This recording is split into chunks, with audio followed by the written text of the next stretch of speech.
কথাকলি কাব্যগ্রন্থ থেকে আমার একটা কবিতা, অবেলার ডাক।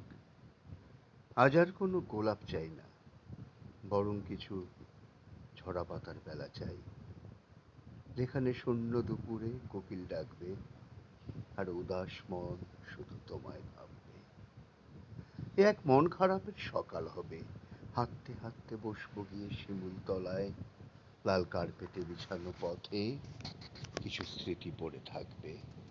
তারপর তোমায় ভাবতে ভাবতে শিমুল হাসবে, পলাশ ফুটবে, বসন্ত আসবে ফেলে আসা যৌবনের কাঁধে ভর দিয়ে, কৃষ্ণচূড়া ফুটবে, রাধাচূড়া হাসবে তুমি আসবে বলে, ফেলে আসা পথ দিয়ে যে পথে আর কেউ আসেনি।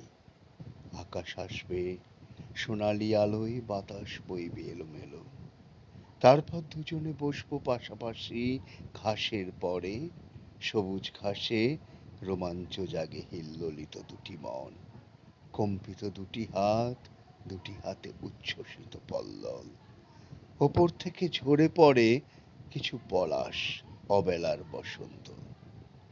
তারপর কখন যে দুপুর গড়িয়ে সন্ধ্যা নামে, পাখিরা ফিরে যায় নীড়ে, সন্ধ্যা প্রদীপ জ্বলে ঘরে ঘরে, রাত্রি নামে কি ভয়ানক শান্ত রাত্রি। কিছু আগেই তুমি চলে গেছো আমায় ছেড়ে, শুধু পড়ে রইল তোমার টুকরো টুকরো করে ছেঁড়া গোলাপের পাপড়ি। নমস্কার।